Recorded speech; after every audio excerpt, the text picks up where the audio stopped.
Continue with forest conservation. Ecosystem is formed due to the irrelation of biosphere and mankind. Ecosystem जो पूरा है वो human relations जो है और मैनकाइंड के ऊपर डिपेंड है कि हम नेचर के साथ किस तरह से बिहेव करते हैं। हम अगर सिर्फ नेचर का इस्तेमाल करते रहेंगे और उसको प्रिजर्व नहीं करेंगे तो फॉरेस्ट एक दिन ख़त्म हो जाएगा। But due to the anti environmental activities and selfishness of man the ecosystem is disturb. हम जो है हमारे स्वार्थीपन की वजह से फॉरेस्ट को दिन पर दिन खोते जा रहे हैं और इकोसिस्टम जो है वो डिस्टर्ब होता जा रहे हैं। Man's insatiable desire to procure land in responsible for the description of forest. ज़मीन ज़्यादा से ज़्यादा हिस्से में ज़मीन पाने की जो चाह है वो जवाबदार है ये फॉरेस्ट के ख़त्म होने में। Forests are destroyed also by increasing population, policy of establishing industrial units away from residential areas, urbanization, multi-purpose projects, construction of roads, zoom cultivation to get timber and fuel wood, forest fire etc. तो घर बनाने के लिए जितनी ज़्यादा बस्ती बढ़ती जाती है उतने घर बनाने की जो है ज़रूरत पड़ती जा रही है और इस वजह से पेड़ को काटकर ज़मीन ली जाती है। और इंडस्ट्रियल यूनिट्स बनाने के लिए, क्योंकि वो रेसिडेंशियल एरिया जो होता है उससे थोड़ा दूर बनाने होते हैं और दूर के हिस्से में अगर फॉरेस्ट है तो फॉरेस्ट ख़त्म कर दिया जाता है।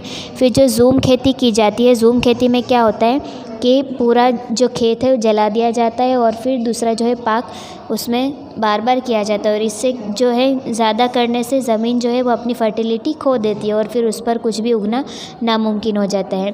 फिर अर्बनाइजेशन यानी कि शहरीकरण, शहर में जो है गांव के मुकाबले में थोड़े कम ट्रीज़ होते हैं। फिर मल्टीपर्पज़ जो प्रोजेक्ट्स है ये वो जो भी बिल्डिंग्स बनाई जाती है, रोड बनाने के काम है, ये सारे जो हैं फॉरेस्ट के लिए ज़्यादा डेंजर रूप माने जाते हैं। और कभी अचानक जो है आग भी लग जाती है जिसे हम दावानल कहते हैं, तो फॉरेस्ट फायर की वजह से भी जो है नेचुरल रूप से फॉरेस्ट ख़त्म हो जाता है। Ecological balance is disrupted due to the destruction of forest. और इस तरह से जब भी फॉरेस्ट के रिलेटेड जो भी नुकसान होता है तो वो पूरे इकोसिस्टम को इम्बैलेंस कर देता है। Adverse effects are noticed due to forest destruction. These include decrease in rainfall, drought, global warming, greenhouse effect, advancing desert, homelessness of wild animals. तो जब भी अगर जंगलों के रिलेटेड कोई भी प्रॉब्लम हो तो उससे रिवर्स इफ़ेक्ट क्या पड़ती है कि बारिश कम हो जाती है, सूखापन आ जाता है, ग्लोबल वार्मिंग गर्मी बढ़ जाती है, ग्रीन हाउस इफ़ेक्ट होता है, डेज़र्ट जो है वो बढ़ता रहता है और जंगली जो प्राणी है वाइल्ड एनिमल्स वो उनके घर खो जाते हैं। According to the national policy of 1952 there must be forest over 30% of the total geographical area of the nation. एक देश का कम से कम 33% एरिया जो है उसके अंदर फॉरेस्ट होना चाहिए।